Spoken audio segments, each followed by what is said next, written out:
It's a place to work, a place to talk, maybe tell a story or two. It's a place to tinker with belief and ask what's good and true. There are things to keep and things to toss or see them differently. You'll find us in the Soul's Garage. Come share a laugh or three. The Soul's Garage, the Soul's Garage. Whatever your model of faith, let's question, ponder, wonder why on any path you take.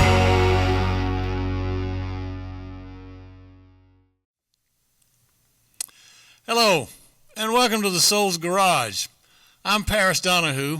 And I'm David Ezekiel, and we've opened the garage door to hang out with you and tinker with this vehicle that we call faith in order to keep it running smoothly. We've been asking a few kind of basic questions about your faith, your spirituality, and its connection with other people. And the first question that we dealt with a couple of episodes ago is, does my spirituality or my faith, whatever word you want to use, does it help others as well as myself? The second question we dealt with was, well, then can my faith or my spirituality be passed along to someone else, or is it just basically a one-off with me? So today, what we want to do is to deal with what we think is the third question, and that is, how does my spirituality comfort me in the middle of the night? Now, we dare say that every one of you, and us included, is we lie awake at night worrying about a situation, trying to find a solution to a problem. Maybe we're racked with guilt over a mistake or something like that. Yeah, financial things have bothered me in the middle of the night. Worry about my children or my marriage. Worry about how much longer am I going to have to wait up before one of my kids gets home from a date. Just all kinds of things like that. Anything can keep you awake and keep you up at night.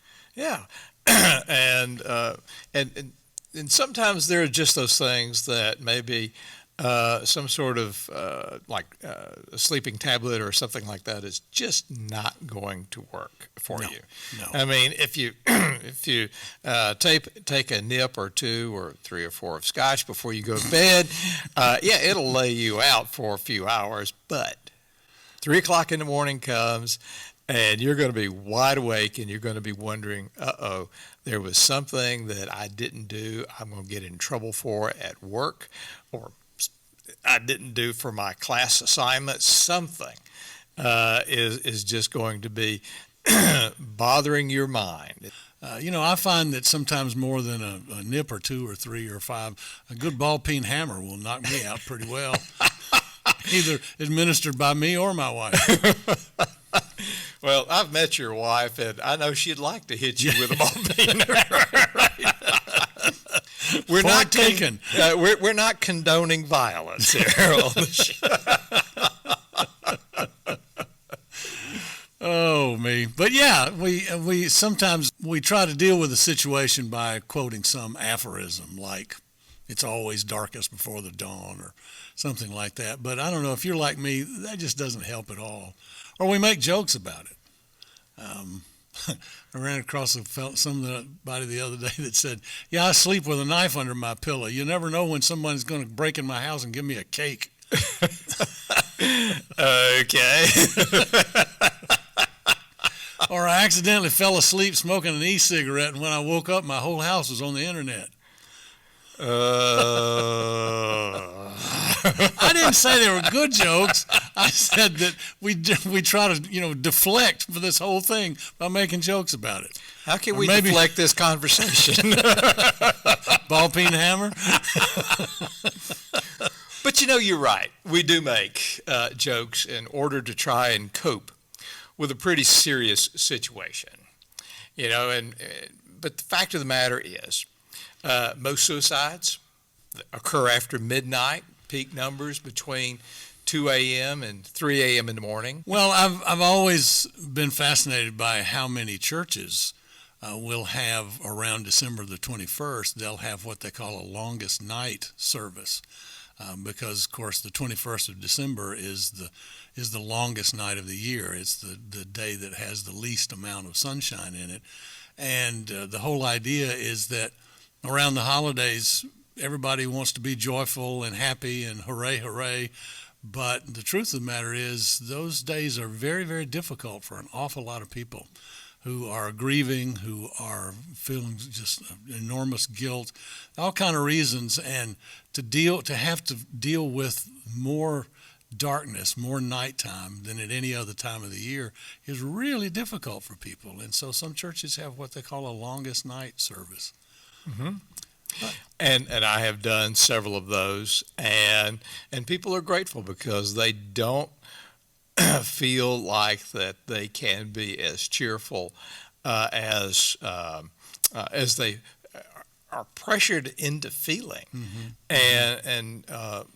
And so during the middle of the night, even during that time, sometimes they're just their feelings of despair, loneliness, just overwhelm them. And sometimes, they just feel like maybe they've been abandoned by the Almighty or even by the human race. Absolutely, yeah. Issues trouble us in the middle of the night, and they seem so large because we sometimes do feel alone. We do feel abandoned. I know that. I know this is very personal, but when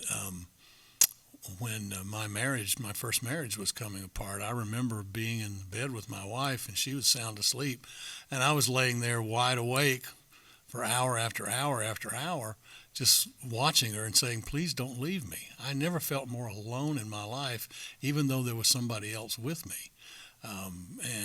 I remember an awful lot of sleepless nights, or close to being sleepless nights, feeling alone and feeling abandoned.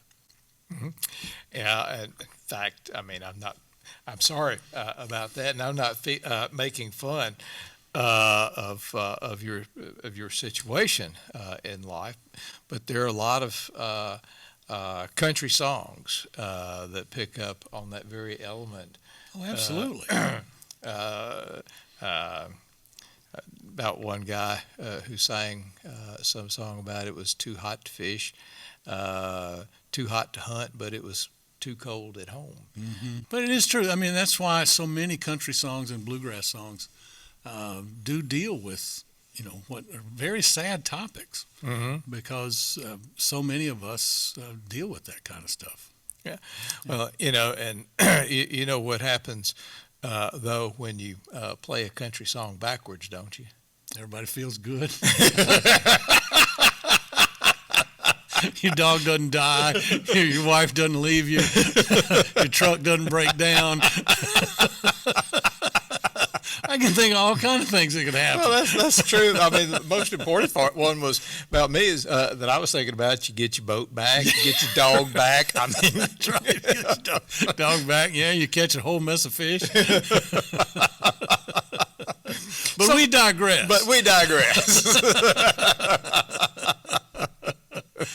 Well, what are some other reasons why the middle of the night is such a difficult time?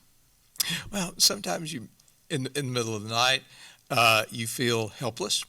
And, there are just not that many resources that you can draw upon at 2, 3 o'clock in the morning. I mean, let's just face it, when you're awake at that time, struggling and wrestling with an issue, there's no companion really to wrestle that with. I mean, you don't want to call up your friends in the middle of the night and say, "Hey, it's 2 a.m. in the morning." First thing they're going to do is, "I need your help." First thing they're going to say is, "What have you been drinking? Call me back when you're sober." Hanging up on you. Right.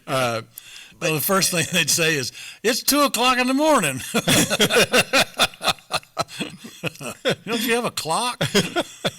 And one of the things that that really makes you feel good, though, is if you've got a partner, and if you're up, who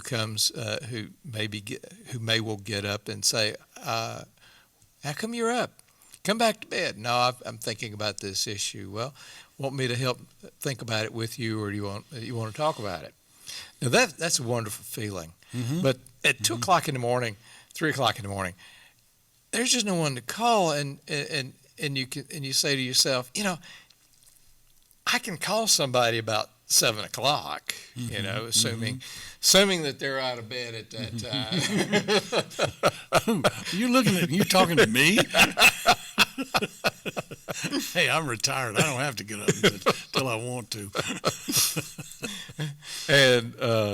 But the aspect is, in the morning you say, or you think I can call somebody, and later on in the morning, but right now, who can I talk to? Yeah.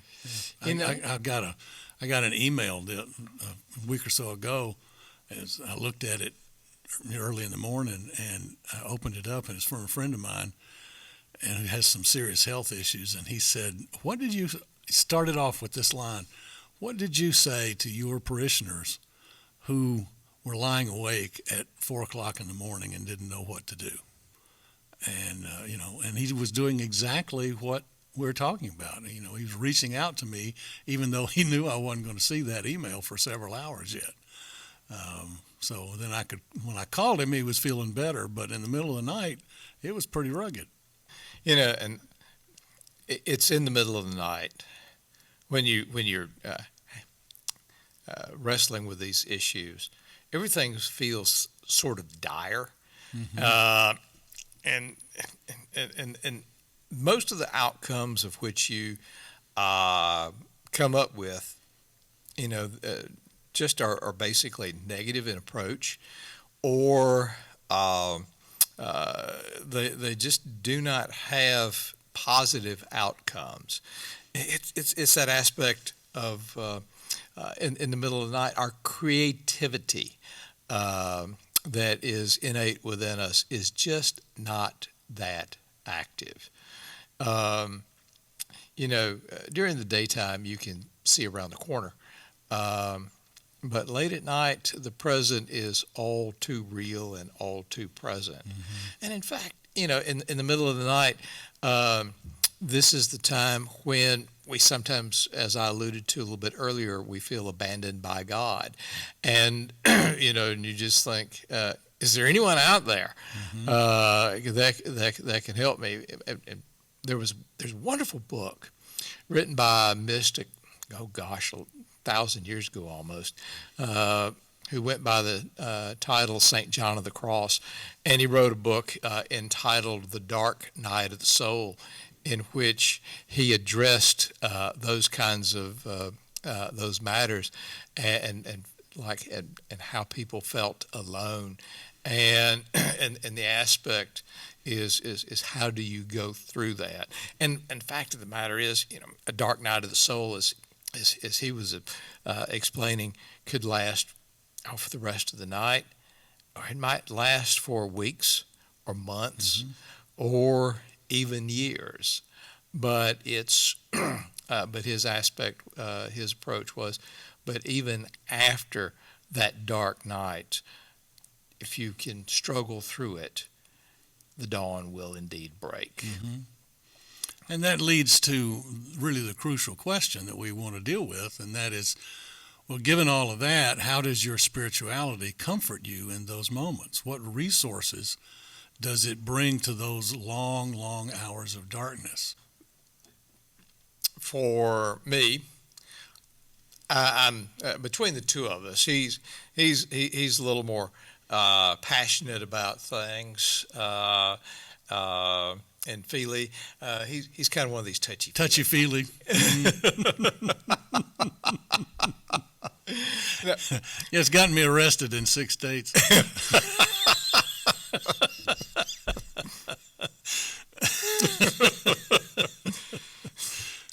Anyway. I think we might need to edit. I don't know. That's not so bad. All right. This may get left in. We'll just have to see. But, but for me, I'm a little more cerebral in approach to issues. I kind of look at the aspect of like what the psalmist said. Um, Weeping may endure for the night, but joy does come in the morning. I may be reminded about the story of Paul and Silas in prison, where the book of the Acts tells a story that they were sitting there imprisoned unjustly, and they didn't know what their fate was going to be. I mean, at any moment, the jailer may come with the keys and say, someone has decided off with your head. But here they were in the middle of the night singing, and they said, because I know that ultimately God has something out there for us. I also recognize that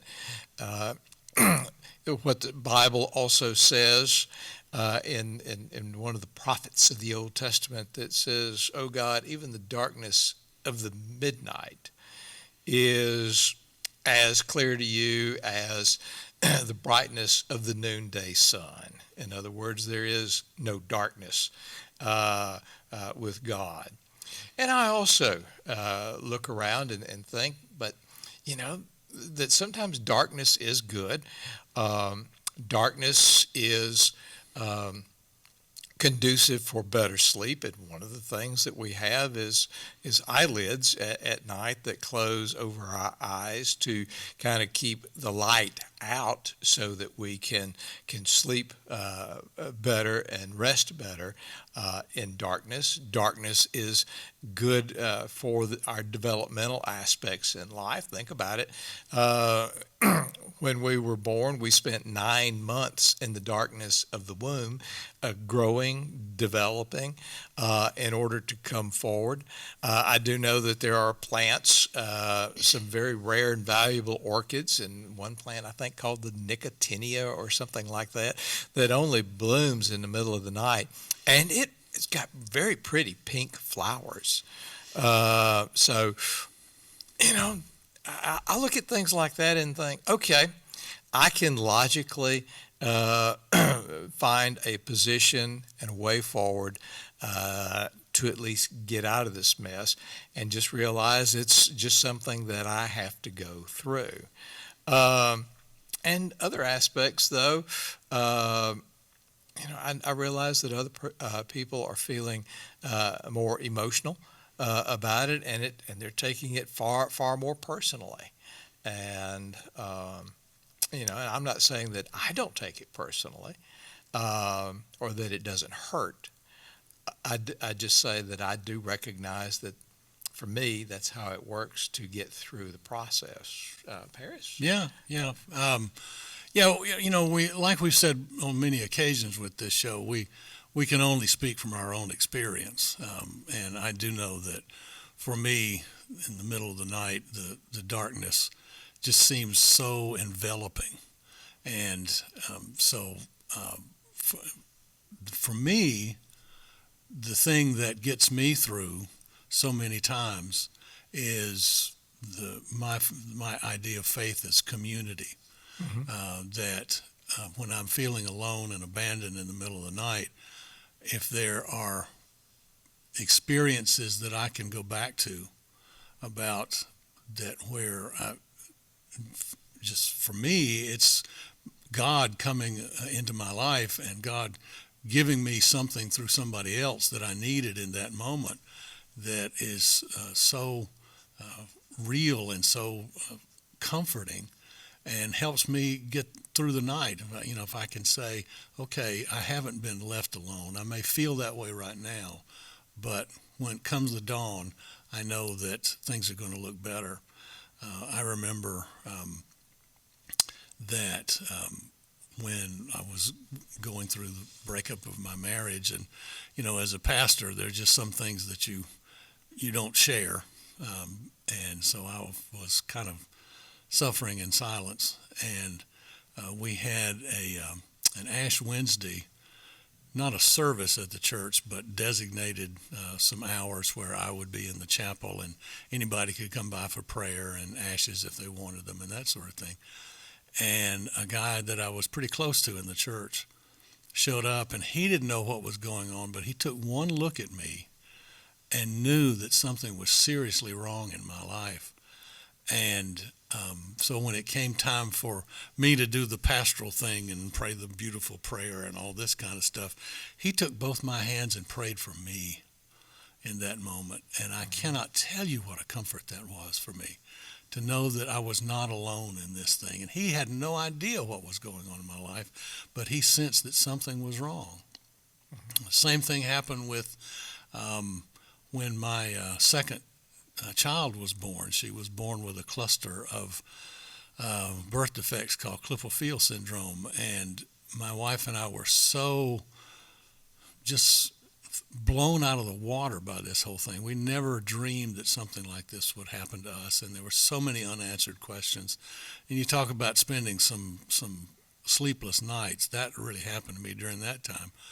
But before we brought her home, there was a fellow pastor in the town where I was living at the time who had no idea what was going on, but he happened to be in the hospital visiting one of his parishioners and knew that we were there with our new baby, and he stopped in and said, "Well, how's it going?"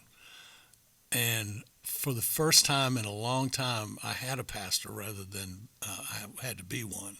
Mm-hmm. And I can't tell you what that meant to me. And I was able to get some pretty good night's sleep after that, knowing that I was not alone in all of that. Now, that's what works for me. And we are quick to say that these practices or insights don't always solve the problem we're facing. We're not trying to give pat answers. But they do get us through the night, and they do get us to the dawn.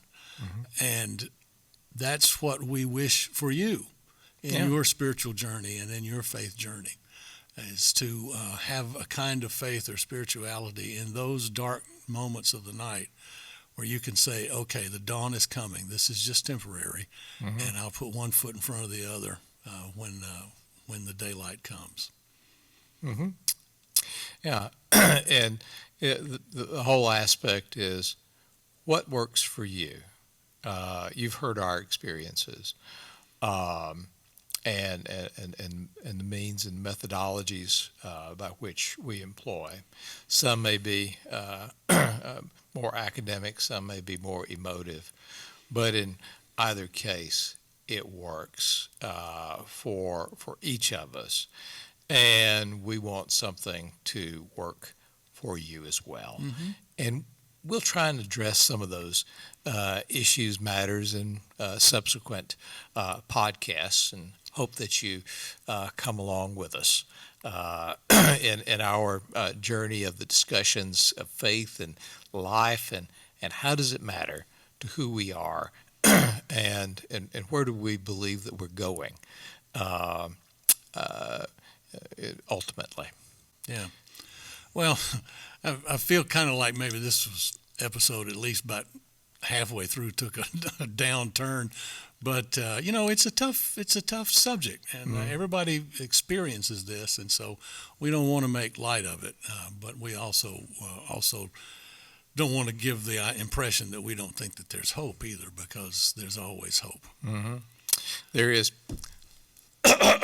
light at the end of the tunnel, and it is not an oncoming train. Unaccustomed as you are to public speaking, using your revival voice. Yes. Oh, dear God. Well, just in time, Mama is calling us to the house for dinner. So it's time to close the garage door and head inside. So until next time, I'm David Ezekiel. And I'm Paris Donahue, and we'll see you soon again here at the Soul's Garage. Bye now.